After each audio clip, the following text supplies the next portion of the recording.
Alors, je m'appelle donc Isabelle Berzery. Donc, j'interviens à l'ISFEC depuis 3 ans maintenant dans le cadre de la préparation au CRPE et plus précisément pour la partie didactique des mathématiques pour le cycle 3. Donc, en fait, tout ce qui va être analyse de copie d'élèves que l'on demande aux étudiants au concours ou analyse de support pédagogique, analyse de séances, de séquences, etc.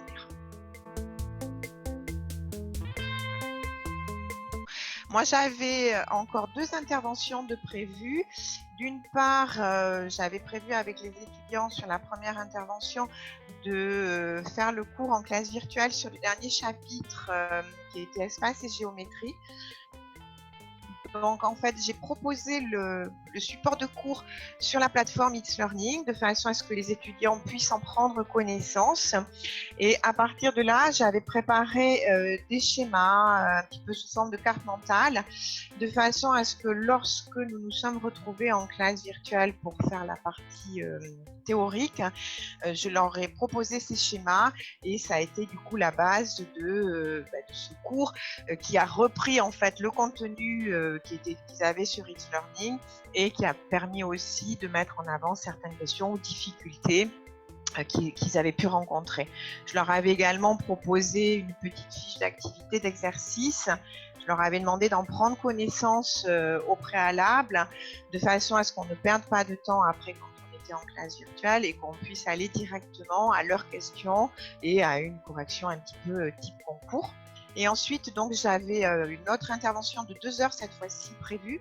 Et du coup, normalement, vu qu'on approchait la date du concours, on a surtout travaillé sur des petites situations de sujets de concours de façon à les entraîner au maximum. Alors, bon, après, ils ont eu l'air d'apprécier les schémas. Ils m'ont dit que c'était un bon support de révision, du coup. Donc, du coup, j'en ai fait d'autres sur les chapitres précédents que je leur ai proposés parce que, a priori, ils ont trouvé ça intéressant comme fiche un petit peu synthétique, je vais dire.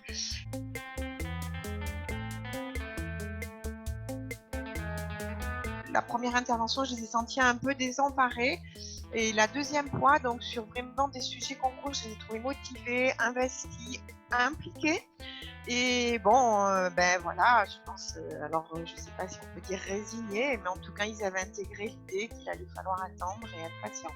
Là, du coup, on reste en lien. Moi, je leur ai recommandé de ne pas baisser les bras et de rester motivés, même si c'est hyper difficile pour eux.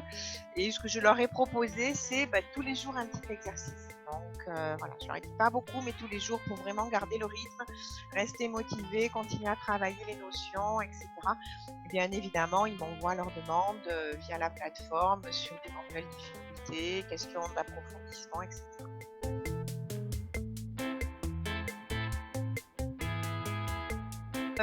Vraiment à la demande en fait. Ils savent, moi je leur ai suggéré tous les jours de s'entraîner.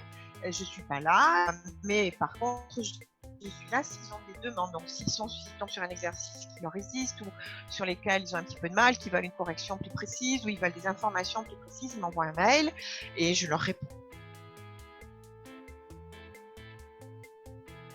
Alors, ce que je leur ai dit à la fin de notre dernier cours, ne pas baisser les bras, continuer leur révision de manière assidue, s'entraîner tous les jours, peu, mais tous les jours, pour vraiment rester dans le rythme. Et puis voilà, ne pas hésiter à poser leurs questions. Malgré tout, s'octroyer un petit peu de temps pour faire un petit peu d'activité physique, autant que faire se peut, pour rester en forme quand même, et voilà, pour rester dynamique et motivé. Je pense que c'est important de prendre un peu de temps pour soi.